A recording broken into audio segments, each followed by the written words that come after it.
हम लोग परमेश्वर के वचन में से देखेंगे। आवाज स्पष्ट आ रही है? हाँ हेलो। ठीक है भैया, ठीक हाँ, है। तो हाँ अंकल आ हम रही लोग है। परमेश्वर के वचन में से देखेंगे।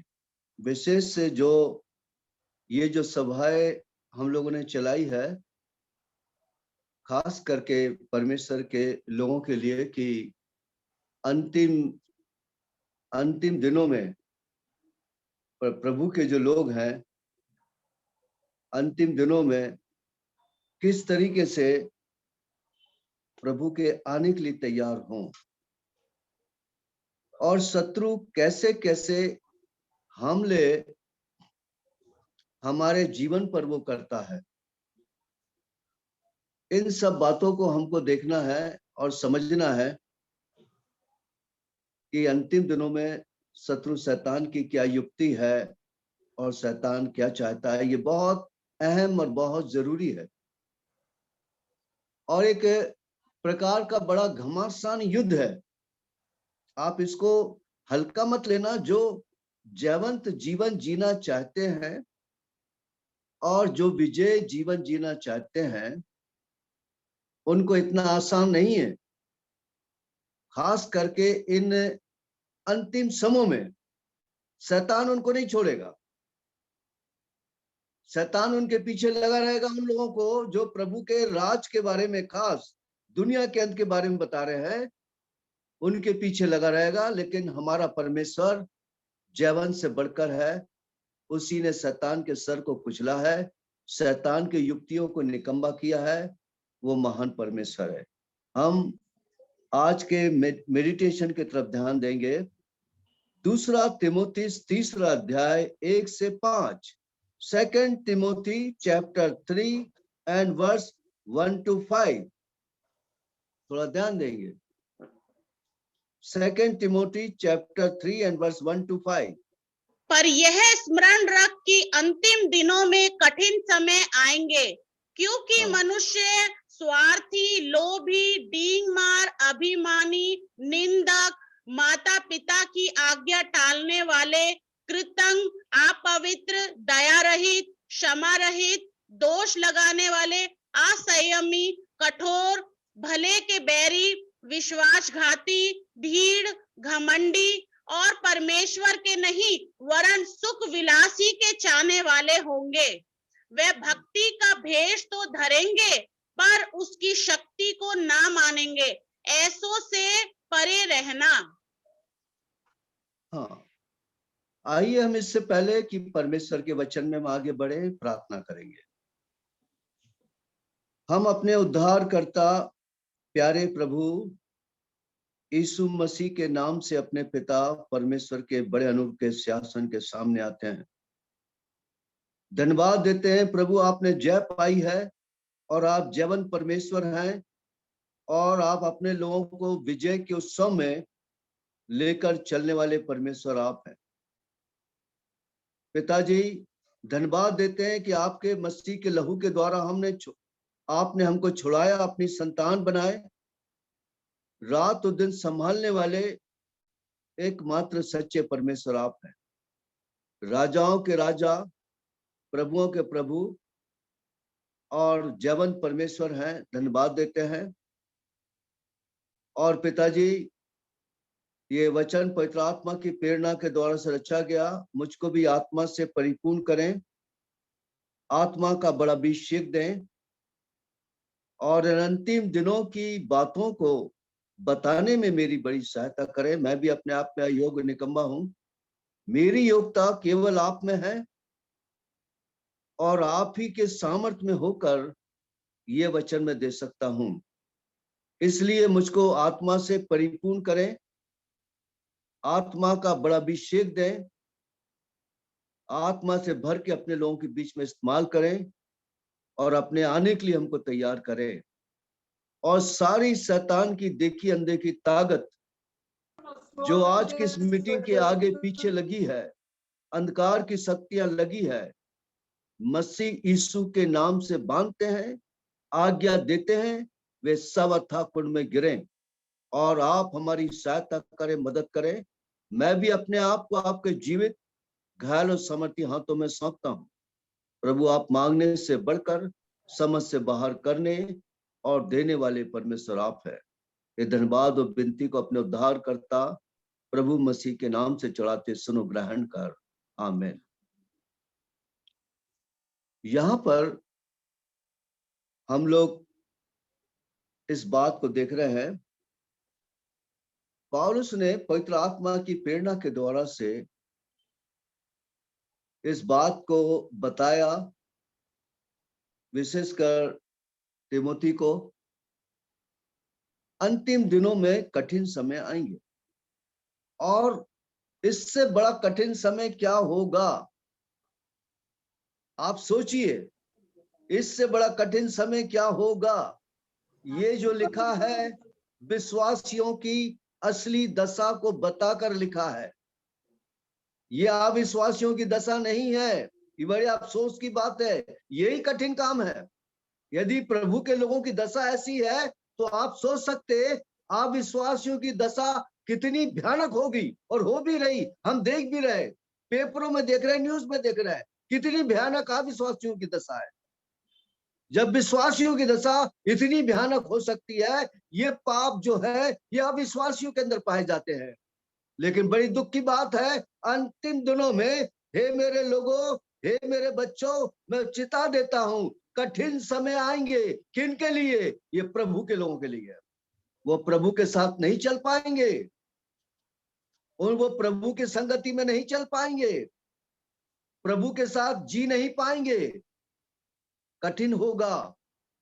और यहाँ पर हम एक बात को देख रहे हैं, किस तरीके से यहाँ पर बताया गया है कि परमेश्वर के लिए, आप इस बात को सोचो, हम जो काम कर रहे हैं, क्या हमारा काम, हमारा परिश्रम, हमारी मेहनत, हमारा जीवन, और कैसा हम जी रहे हैं, हम क्या कर रहे हैं? कहीं ऐसा जीवन तो नहीं जी रहे अंत में हमें कुछ भी ना मिले, सिर्फ हम, हमारा जीवन कैसा? आप पढ़े जो मैं बता रहा हूं,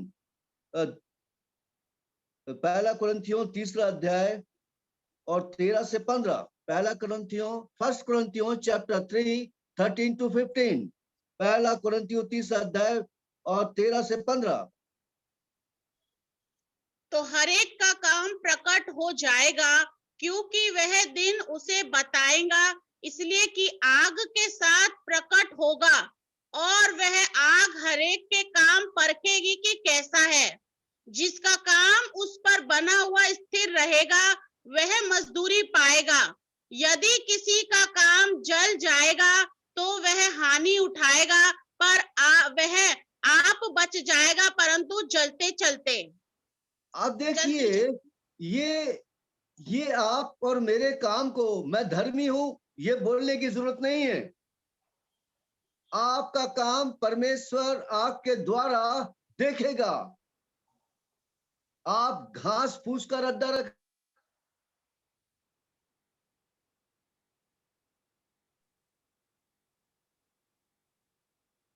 आपका म्यूट हो गया। तो हमको सोचना चाहिए, इस बात को हमको देखना चाहिए, अंत के दिनों में हमारा आत्मिक जीवन कैसा है, ये बात को हमें सोचना चाहिए, और ये बात को हमको देखना चाहिए।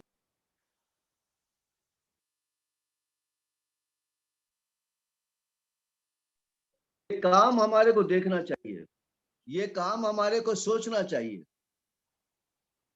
पहली बात, यहां पर किस तरीके से बताया गया है कि हर एक का काम आग परखेगी है। आप कितने धर्मी है?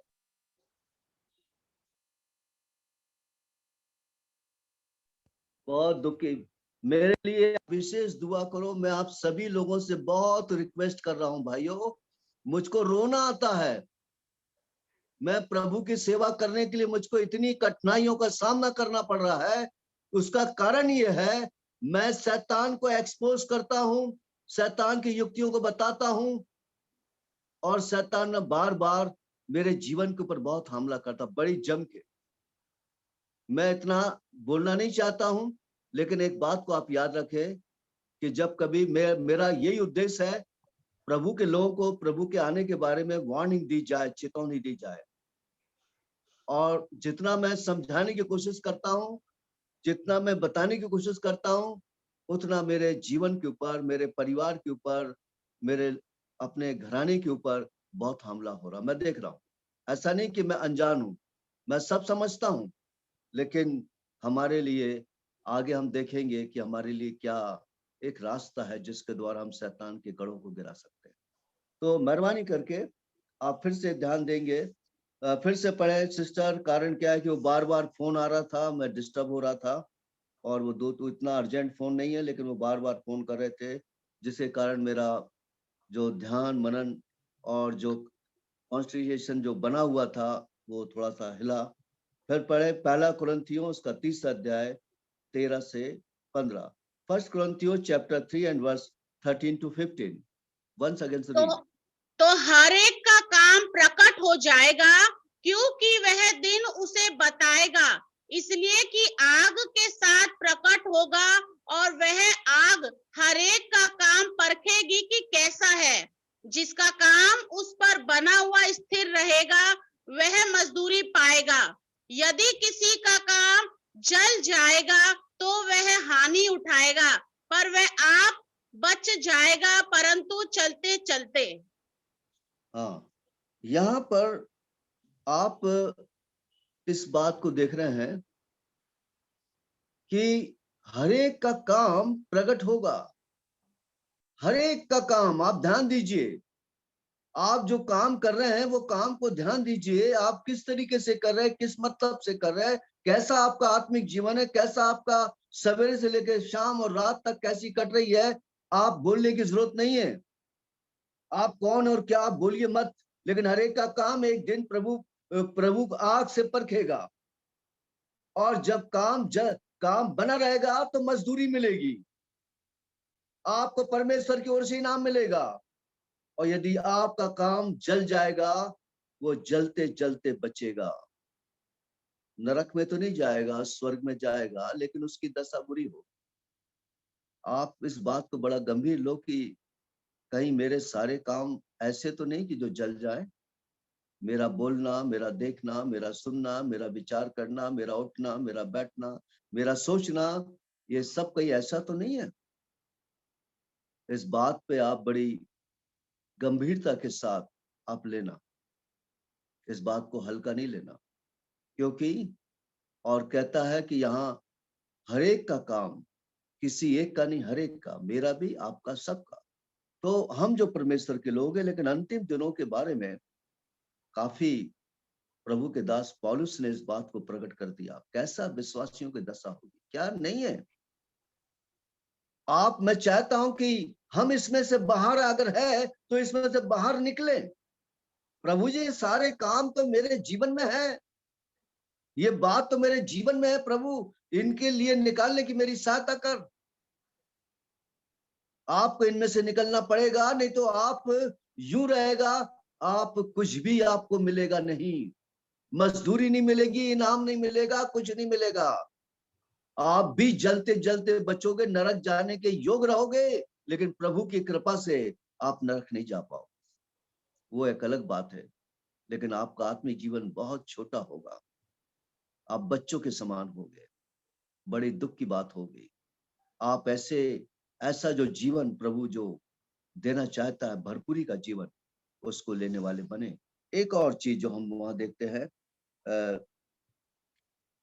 दूसरा तीमुथियुस 3 अध्याय और उसकी 4 आयत। दूसरा तीमुथियुस 3 अध्याय उसकी 4 आयत। 2 तिमोथी चैप्टर 3 एंड वर्स 4। विश्वासघाती, ढीठ, घमंडी और परमेश्वर के नहीं वरन सुख विलास ही के चाहने वाले होंगे। हाँ, यहाँ पर बताया गया है विश्वासघाती। बड़ा बड़ा सुनने में तो बड़ा वैसा लगता है यार, एक विश्वासी विश्वासघाती हो जाए तो, और भैया बड़ी अफसोस की बात है कि एक विश्वासी का जीवन विश्वासी घाती हो जाए, तो ये बहुत ही दुख की बात है। लेकिन वचन में लिखा है चूंकि ये पूरा होगा, यानी प्रभु के लोगों के गुण कैसे होंगे? विश्वासी नहीं होगा, विश्वासघाती होगा। अगर आपको देखना, आप मंडली में विश्वास योग है, प्रभु के सेवक के साथ विश्वास योग है, प्रभु के घर में विश्वास योग है, आपका जीवन विश्वास योग्यता से जी रहा है, आप प्रभु का कार्य विश्वास योग्यता से कर रहे हैं, इस सब का बहुत बड़ा प्रतिफल और इनाम मिलेगा। लेकिन शैतान प्रभु के लोगों को विश्वास योग तो कम और विश्वासघाती ज्यादा बनाएगा, और ये बड़ी दुख की बात है। और कलीसिया में लोग विद्रोह और विश्वासघाती लोग पाए जाएंगे। विश्वास योग लोगों की संख्या प्राय कुछ समझ में नहीं आता, कितनी है और कितनी नहीं है। मैं किसी पे दोष नहीं लगाता, लेकिन प्रभु करे कि हम विश्वास योग रहे, और इसी पे परमेश्वर हमको इनाम देगा। इसके बारे में अगर हम बहुत स्पष्टता से पढ़ेंगे और हमको मालूम पड़ेगा, लूका उसका 19वां अध्याय और 15 से 17, Luke chapter 19 and verse 15 to 17।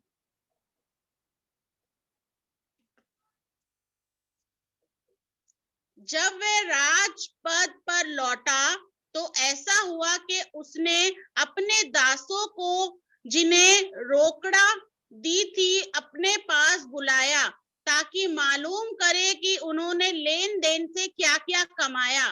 तब पहले ने आकर कहा, हे स्वामी, तेरी मोहर से 10 और मोहरें कमाई हैं। उसने उससे कहा, धन्य है। पढ़िए, आगे पढ़िए।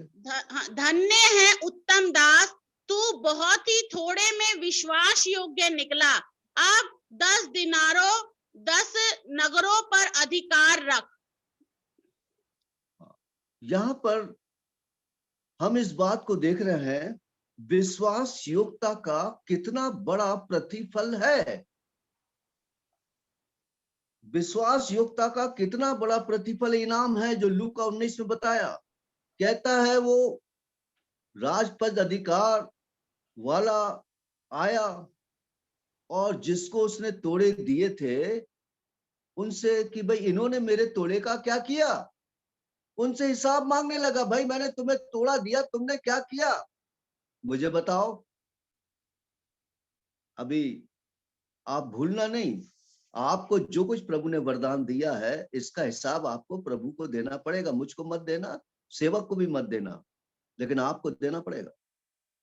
बड़े गंभीरता के साथ आप अपने तोड़े का, अपने जीवन का क्या इस्तेमाल कर रहे हैं। हो सकता है आपको गाने की गिफ्ट हो सकता है प्रचार करने की गिफ्ट हो सकता है बोलने की गिफ्ट हो सकता है आत्माओं को जीतने की गिफ्ट हो सकता है चंगाई करने की गिफ्ट हो। अलग अलग कई प्रकार के वरदान है, बहुत प्रकार के वरदान है। अब आपको क्या वरदान दिया है, उसका आप कैसा उपयोग कर रहे हैं। कई लोग बहुत अच्छा कन्विंस कर देते हैं, समझा देते हैं, इस मोड़ तक ले आते हैं। आदमी उद्धार पाने के लिए आगे सोचता नहीं, कहता हाँ भाई साहब मैं मसीह को उद्धार करता करके स्वीकारूंगा, ये गुण मेरे में नहीं है। मैं बोल नहीं रहा वैसा मैं करता हूं कि बहुत से लोगों को कन्विंस करके प्रभु के पास ला भी रहा हूं, ऐसा नहीं मैं बोल रहा हूं। लेकिन ये हो सकता है और कई प्रकार के गुण मेरे पास नहीं है, लेकिन आपके पास वो तोड़ा हो, वो वरदान आपके पास हो, लेकिन आप उसका क्या उपयोग कर रहे हैं, क्या लेन देन कर रहे हैं, आप कितने विश्वास योग हैं, अपने जीवन के प्रति कितने विश्वास योग है, अपने कार्य के प्रति कितना विश्वास हो। वो कार्य जो प्रभु ने आपको सौंपा है, या आप बिल्कुल लापरवाह है, या एक लापरवाही का जीवन आप जी रहे हैं, कोई परवाह नहीं है, सवेरे से शाम खाना पीना घूमना फिरना यहाँ वहां सब में निकल जाता है, और आज का दिन समाप्त। ऊपर भी एक जीवन की पुस्तक लिखी है, वह एक जीवन की पुस्तक है जिसमें आपका नाम लिखा है, आपके काम लिखे जा रहे हैं। एक थोड़ा सा मिनट हट कर मैं बोल रहा हूं, तो आप रेवलेशन चैप्टर 14 एंड वर्स 13, प्रकाशित वाक्य उसका 14वां अध्याय उसकी 13वीं आयत, प्रकाशित 14वां अध्याय उसकी 13वीं आयत। Revelation chapter. हाँ, फिर मैंने स्वर्ग से यह शब्द सुना, लिख, जो मृतक प्रभु में मरते हैं अब वे अब से धन्य हैं। आत्मा कहता है हाँ, क्योंकि वे अपने सारे परिश्रम से विश्राम पाएंगे और उनके कार्य उनके साथ हो लेते हाँ, हैं। आप देख लीजिए उनके साथ क्या जा रहे हैं, क्या जा रहे हैं, जल्दी बोलो। मैं तो काम। ऐसे ही मैसेज देता हूँ, पूछता हूँ पब्लिक क्या वो समझ में आ रहा नहीं आ रहा। मैं उनके साथ क्या जा रहे हैं, उनके कार्य, उनके कार्य, और कर क्या रहे हैं हम लोग। ये देखना चाहिए। मैं इन दिनों में बहुत ज्यादा गंभीर हूँ।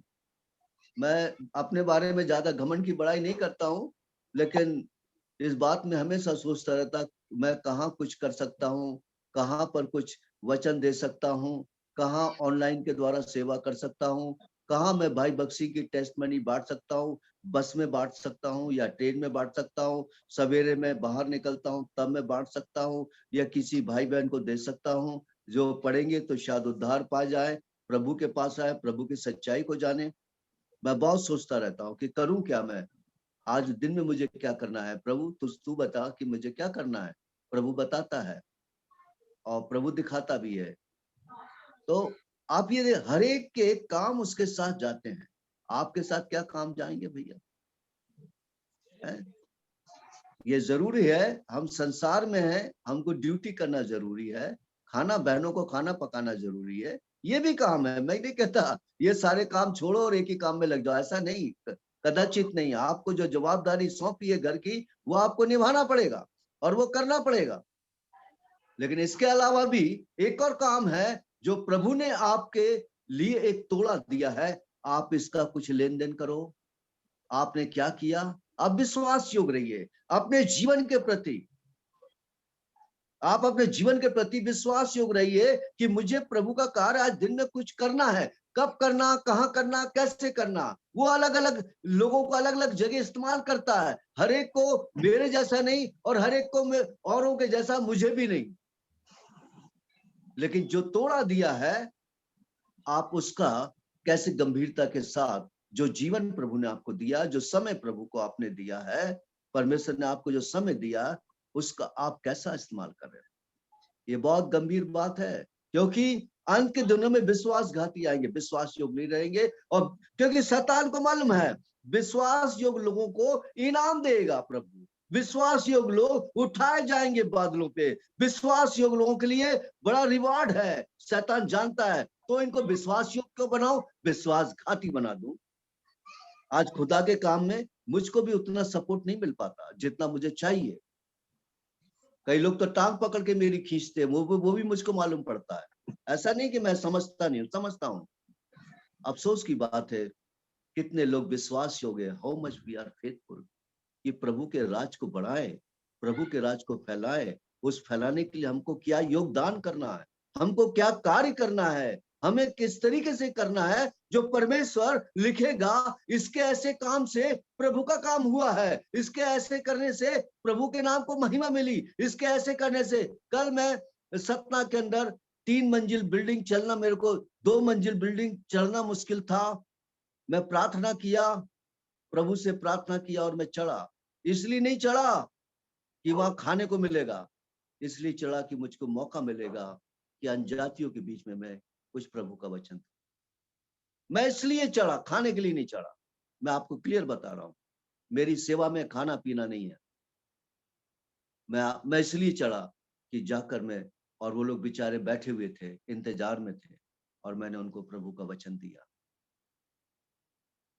आज मैं इस बात को नहीं बोल रहा हूँ, बार बार मैं आपको बोल रहा हूँ कि मैं अपने तारीफ नहीं कर रहा, मैं अपने आप को फिर भी अयोग्य और निकम्मा और अभागा और तुच्छ समझता हूँ कि प्रभु जो मुझे करना था मैं नहीं कर पाया, और अभी तक मैं कुछ बराबर तेरा काम नहीं कर पाता हूँ। मैं आपके सामने ओपनली बोल रहा हूँ, कन्फेस करता हूँ कि जो तोड़ा तूने मुझे दिया मैं बराबर उसका इस्तेमाल नहीं कर पा रहा, उसका उपयोग नहीं कर पा रहा। आप फिर भी मैं इस बात को मैं बोल रहा हूँ कि हमें विश्वास योग्य रहना चाहिए। कह सकता था मैं इतनी ऊपर सीढ़ी पे नहीं चढ़ूंगा, कई जगह सीढ़ी के ऊपर रेलिंग रहती है। एक और बहन के घर में गया, उसके घर के ऊपर रेलिंग नहीं थी, जिसके सहारे में चलता, थोड़ा मैं बैलेंस होता मैं नीचे गिर जाता। और मैं सोच रहा था कहीं शत्रु शैतान ऐसा ना कुछ करे कि मैं बैलेंस खो दूं और मैं नीचे गिर पड़ूं सर के बल। लेकिन मैंने चढ़ने से पहले मन में प्रार्थना की, ऊपर चढ़ा तब प्रार्थना की, प्रभु उतरने में भी आप सहायता करना। कुछ सहारा नहीं था वहां, और मैं बैलेंस कई बार खो भी देता हूं चढ़ते चढ़ते, लेकिन प्रभु ने मेरे चढ़ने में उतरने में सहायता की। क्यों करा? प्रभु के राज के लिए। कोई जरूरी नहीं था, मैं मना कर सकता था, लेकिन प्रभु के राज, उसकी महिमा के लिए दुख उठाना पड़ता है, विश्वास योग्य रहना पड़ता है। आपने कोशिश की? नहीं की। मैंने किया, चढ़ गया। मैं यही सोचता नहीं चढ़ सकता तो नहीं चढ़ सकता। आज हर एक छोटे मोटे काम के लिए, बड़े काम के लिए, we are faithful for God's work, इसका ही हमको इनाम मिलने वाला है। हम कितने प्रभु के राज के लिए विश्वास होंगे? कहता के दिनों में विश्वासघाती होंगे। क्या उनमें से हम हैं? उनमें से मैं हूं? हमें सोचना, खुद सोचिए बैठकर। आज हम लोग इतनी मेहनत के साथ वचन तैयार करते हैं, प्रभु हमारी सहायता करता है। कितने भाई बहन कितने विश्वास योग्यता के साथ इस ऑनलाइन सेवा के अंदर, जूम के अंदर जुड़ते हैं।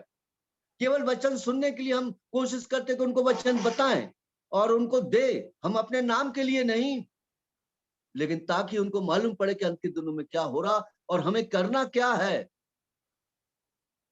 ये बात को समझना हमारे लिए बहुत महत्वपूर्ण, बहुत जरूरी है।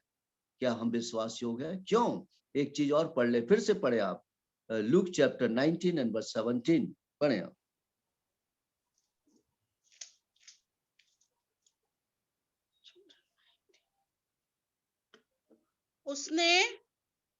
उसने उससे कहा, धन्य है उत्तम दास, तू बहुत ही थोड़े में विश्वास योग्य निकला, अब 10 नगरों पर अधिकार रख। हाँ, वहां पर बोला कि तू 10 नगरों पर अधिकार रख। तो धन्य अच्छे विश्वास योगदास, तो थोड़े से थोड़े में विश्वास योगदास 10 नगर। स्वर्ग के राज में नगर की बात नहीं है, ये स्वर्गीय राज के बारे में नहीं बोला जा रहा। इसी पृथ्वी के ऊपर 1000 साल का राज हमारे प्रभु का रहने वाला है। रेवलेशन चैप्टर 20 एंड वर्स 6, प्रकाशित वाक्य उसका 20वां अध्याय और उसकी 6वीं आयत।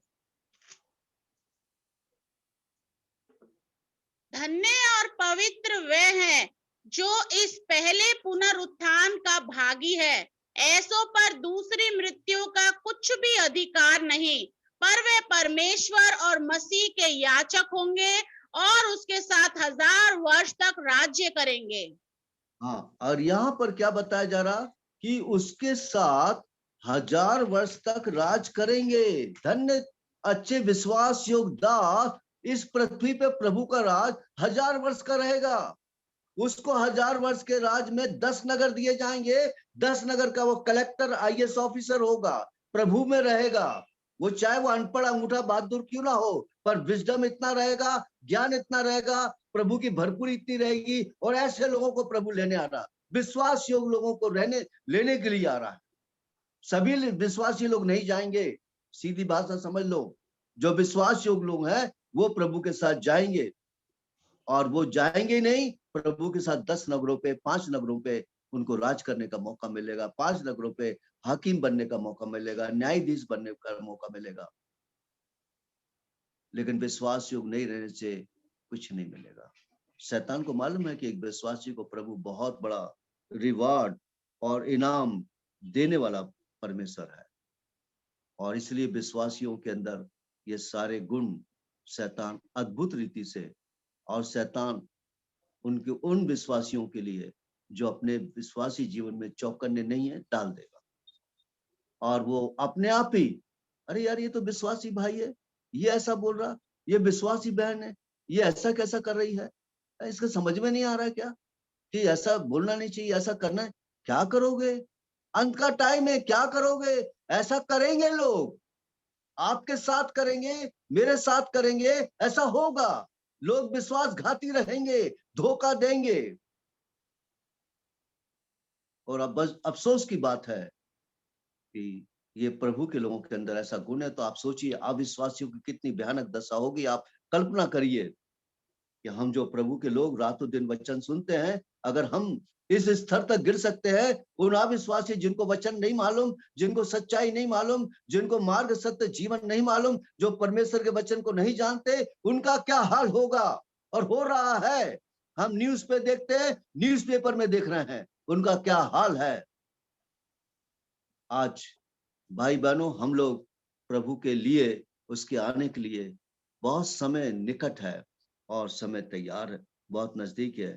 दूसरा एक और पढ़ ले, दूसरा तिमोथी 3 अध्याय और वर्ष 3 आयत। 2 तिमोथी चैप्टर 3 एंड वर्स 3।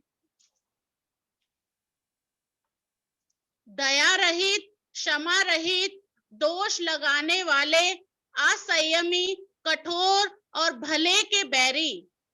हाँ, भले के बैरी, जो आपका भला करना चाहता उसी के तुम दुश्मन बन रहे, भले के बैरी।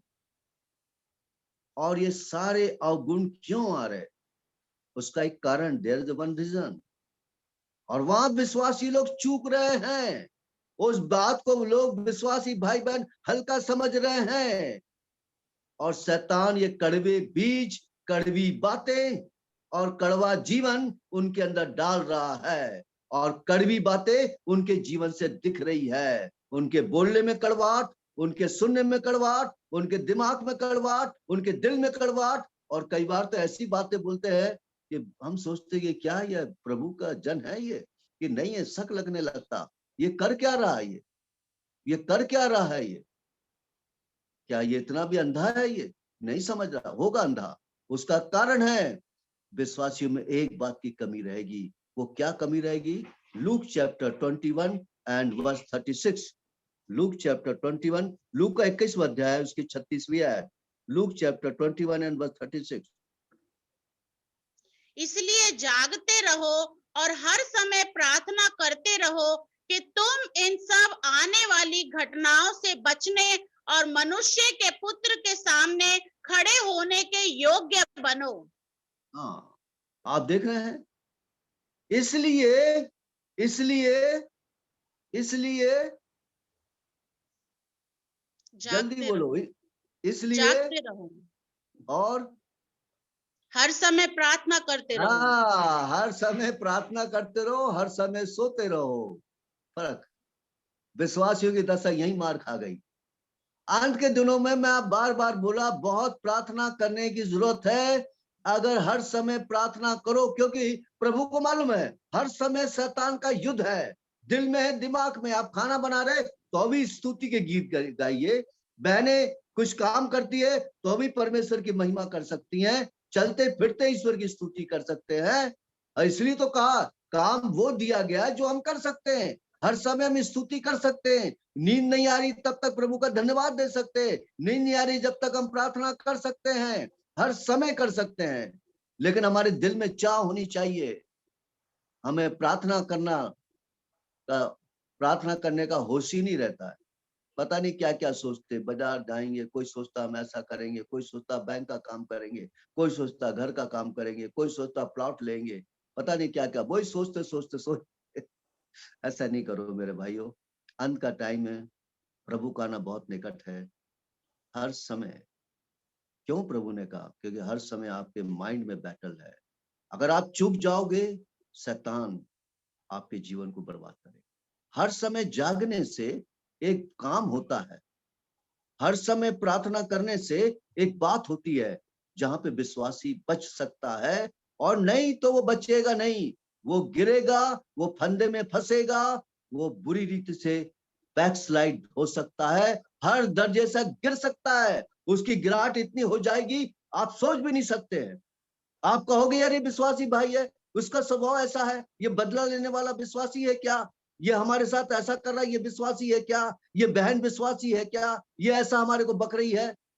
बड़ा अफसोस लगता है। अगर आप हर समय प्रार्थना करोगे, एक काम प्रभु आपके जीवन में करेगा। प्रोवर्ब चैप्टर 1 एंड वर्स 17, नीति वचन 1 अध्याय और उसकी 17वीं आयत। क्योंकि पक्षी के देखते हुए जाल फैलाना व्यर्थ होता है। पक्षी के देखते हुए जाल फैलाना व्यर्थ है। देखना, जब हम प्रार्थना करते हैं हमारी आत्मिक आंखें खुली होती है, हमारा आत्मिक विजन खुला रहता है। और जब प्रार्थना करने वालों की आत्मिक आंखें खुली होती है, शत्रु जाल डाल रहा है ना, जाल, बहुत बड़ा जाल डालते, जंजाल, उस भाई का दिमाग खराब कर, उस बहन का दिमाग खराब कर, उस लोगों का दिमाग खराब, यही करते रहते कई लोग तो मंडली में, उनके पास दूसरा काम ही नहीं है। अफसोस की बात है, ऐसा नहीं करना चाहिए, गलत, दैट इज द रॉन्ग। ये वो लोग करते हैं और बेचारे जाल में वो लोग फंसते हैं जिनका प्रार्थना का, जो लोग प्रार्थना करते समझ जाते ये शैतान का जाल है। कहता है पक्षी के देखते जाल फैलाना व्यर्थ है। अगर वो पेड़ पे से देख रहा है कि शत्रु शैतान चिड़िया पकड़ने, मुझको पकड़ने आया, बड़े जाल डाल रहा है, जाल के नीचे अच्छे अच्छे दाने डाल रहा है, जवारी के दाने, कहीं गेहूं के दाने, कहीं चावल के दाने, बड़े दूर से चमकने वाले दाने डाल रहा है, और मैं उड़ूंगी और खाऊंगी तो कम, मेरे पैर फंदे में फंस जाए। आज कितनों के जाल को, कितनों के पैर फंदे में पड़े हुए। वो किस प्रकार का फंदा है, आई डोंट नो, वो मैं नहीं जानता। किस प्रकार के पाप में पड़े हैं, किस प्रकार के अधर्म में पड़े हैं, वो अपने आप को देखें, किस प्रकार के फंदे ने उनके पैरों को पकड़ के रखा। क्योंकि पक्षी के देखते जाल फैलाना व्यर्थ है। वो पक्षी सो रहा था, उसको नहीं मालूम कि चिड़ी में वो जाल बिछा दिया गया है, उसको नहीं मालूम ये दाना मुझे पकड़ने के लिए डाला गया है। और कई विश्वासी बेचारे भोले भाले चक्कर में आ जाते, कहते भैया वो भाई ने ऐसा बोला, मेरा दिल खराब हो गया, मेरा दिमाग खराब हो गया, मेरा दिल खराब हो गया, मेरा जीवन खराब हो गया, मेरे बारे में, आपके बारे में ऐसे विचार आ गए। अरे आपको अकल नहीं थी? आप सोच नहीं सकते थे कि ये जो भाई इतना कर रहा है तो कुछ तो आत्मिकता होगी, तब तो कुछ कर रहा, नहीं तो कहां से करता। लेकिन वो जाल में फंस जाते और फंस के अपने जीवन को बर्बाद कर देते। उनको एक अवसर प्रभु देता, वो अवसर उनके हाथ से चला जाता है, बाद में दोबारा अवसर नहीं मिलेगा। क्या कहता है, यदि तुम मेरा जन समझकर उसको एक गिलास पानी भी, ठंडा एक गिलास पानी भी देते, मैं उसका प्रतिफल दूंगा। लेकिन आपने उसको एक गिलास पानी भी नहीं पिलाया, आपने उस प्रतिफल को खो दिया, अब दोबारा आपको नहीं मिलेगा। वो चला गया, लेकिन जिसने पिलाया उसको प्रभु प्रतिफल देगा। ये अपॉर्चुनिटी होती है, ये अवसर होता है, ये बार बार नहीं मिलता है। एक बार पॉल गिडियन भाई हैदराबाद के सेवक भोपाल में आए थे, और मैंने सोचा, और उनको करीबन 9, साढ़े 9 तक, उनको गांधीनगर, यहाँ से मेरे घर से 20-25 किलोमीटर दूर है, वहां पे उनको 9, साढ़े 9 बजने वाले थे और 10 बजे उनको ट्रेन थी। मैंने कहा क्या करें भाई, और मेरी इच्छा ये नहीं थी कि आकर वो बैठ के उनका वचन में सुनूं। मेरी इच्छा थी एक धर्मी व्यक्ति के पांव घर में पड़ने से भला होता है, और क्या ही बहु कि वो अगर उनके पांव मेरे घर में पड़ेंगे बहुत अच्छा होगा। और मैंने जब पॉल गिडियन भाई को बोला, मैंने कहा आप मेरे घर में चलोगे क्या? अरे भाई टाइम कहाँ है, ट्रेन पकड़ना है, ट्रेन छूट जाएगी। मैंने कहा ब्रदर आप उसकी चिंता ना करो, आपको ट्रेन मिल जाएगी, चिंता ना करो। वो भी हिम्मत के साथ, साहस के, इतना कम मार्जिन, इतना लंबी डिस्टेंस मेरे घर से और 10-12 किलोमीटर दूर रेलवे स्टेशन पर, वो उनको किसी तरह कहा, वो एग्री हुए, वो हुए, भाई कुरुल्ला हुए, और भी सेवक लोग। फिर मैंने लड़की से बोला जरा कार स्पीड से चलाना, फिर लड़की ने कार स्पीड से चलाई, ठीक टाइम पर घर में लाई, उतरे, उन्होंने वचन भी दिया, नाश्ता पानी भी किए, अच्छा समय संगति का मिला, और फिर उसने कार चलाई ठीक टाइम पर, गाड़ी के ट्रेन टाइम पर रेलवे स्टेशन। क्यों इतना मैंने खर्चा किया? कि धर्मी जन के पैर मेरे घर में पड़ना चाहिए, बस दैट इज द रीजन। आप समझे, वो कारण था और कुछ कारण नहीं था। वचन सुनने के लिए मैं नहीं, वो सुनना तो अच्छी बात है, और प्रभु का दास वचन देता तो वो और अच्छी बात है, दैट इज गुड। लेकिन मेरे के अंदर ये था कि उनके पैर मेरे घर में पड़ना चाहिए। आप सोचिए, ये अपॉर्चुनिटी थी, अब वो दोबारा कब आते, नहीं आए जब से पॉल गिडियन भाई भोपाल नहीं आए। एक अपॉर्चुनिटी, उस अपॉर्चुनिटी का मैंने फायदा उठाया। तो इस तरीके से परमेश्वर हमको मौका देता है। चिड़िया के देखते जाल फैलाना व्यर्थ होता। दूसरा, एक और हमारा जो युद्ध है किस प्रकार का है, आप ये बात को समझिए कि हमारे अंदर इतना कचरा कहां से आ जाता। ये घमंड कहाँ से जाता है, बैर कहाँ से आता है, लड़ाई कहाँ से आती है, जलन कहाँ से जाती है, ईर्ष्या कहाँ से आ जाता, क्रोध ये आता क्यों है, कहाँ से आता? आप ही देखिए इफिसियों चैप्टर 6 एंड वर्स 12, इफिसियों चैप्टर 6 एंड वर्स 12।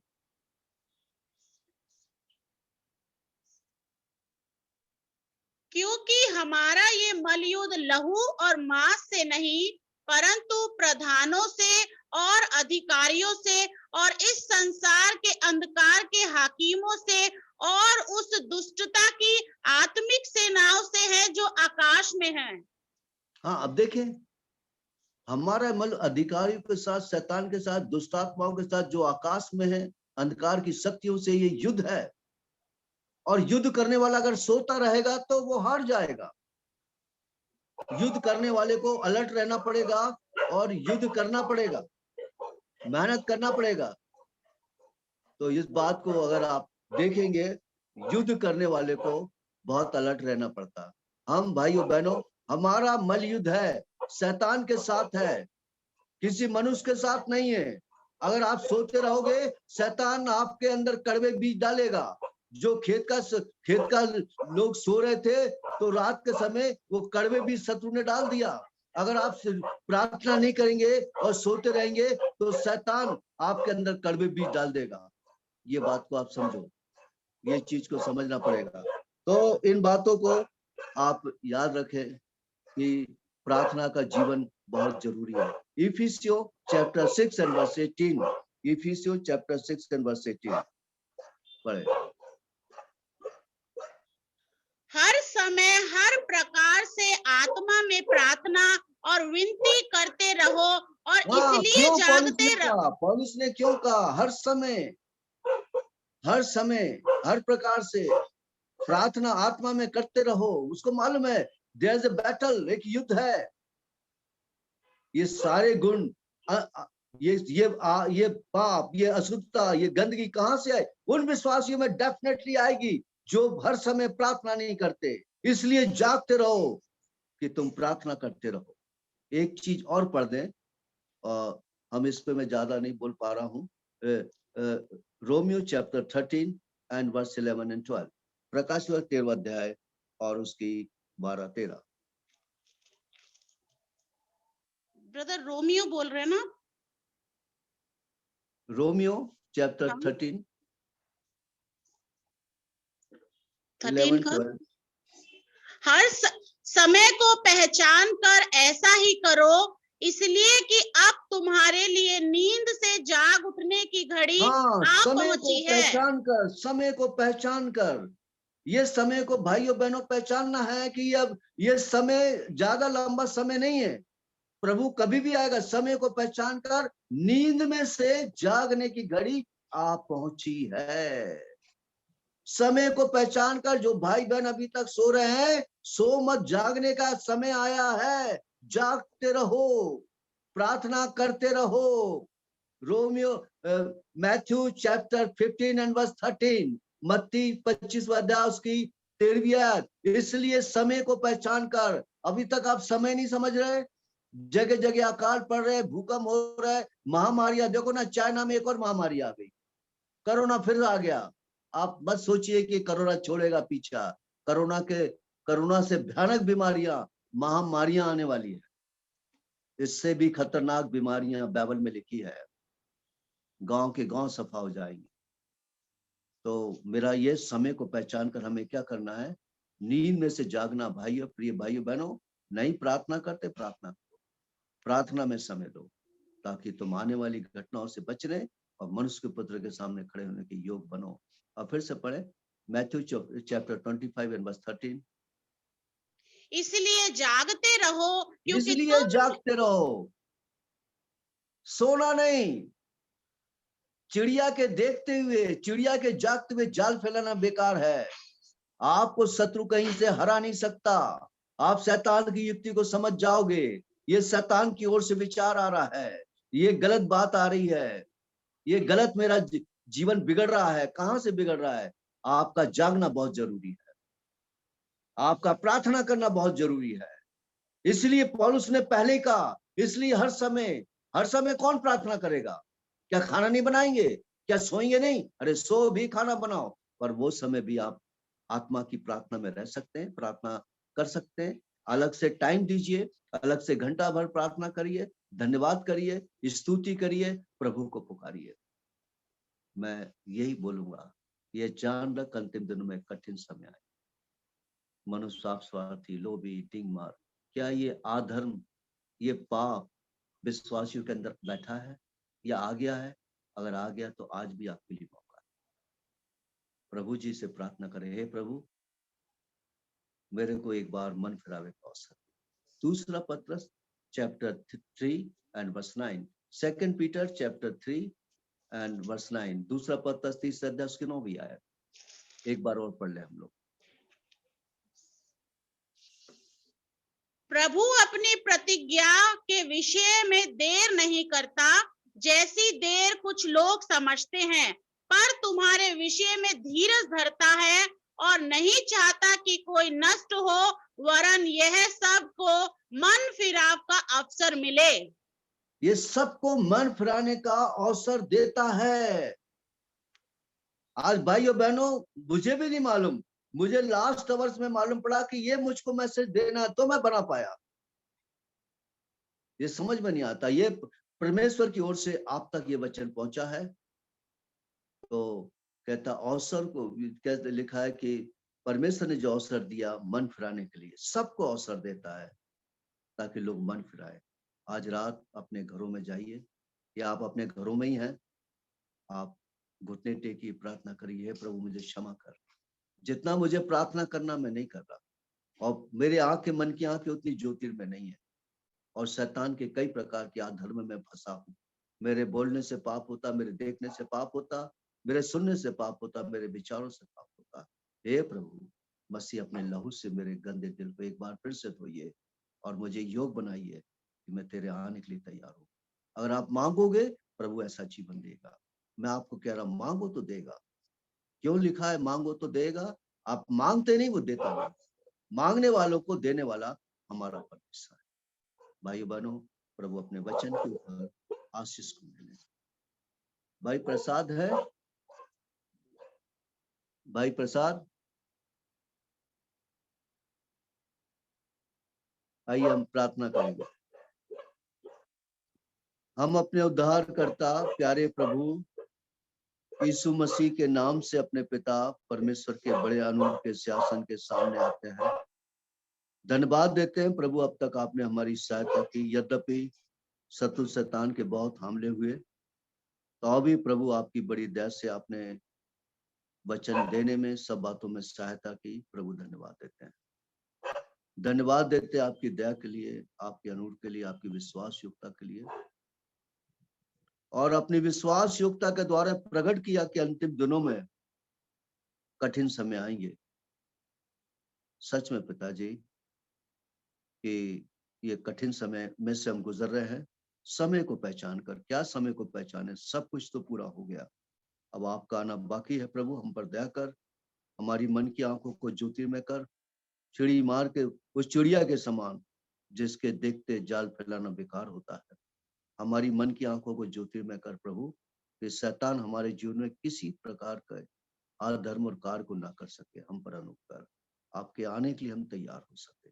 हर समय प्रार्थना का जीवन हमको दीजिए प्रभु, हमारी सहायता कर। पिताजी उन तमाम विश्वासी भाई बहनों के लिए हम आपसे मांगते हैं जिनके बारे में आप जानते हैं। पिता परमेश्वर आपके दास भाई जी के जॉनसन भाई की भी बड़ी सहायता करें और उनको भी छूकर चंगाई दीजिए, उनके दुर्बल शरीर में स्वर्ग बल को ले ले।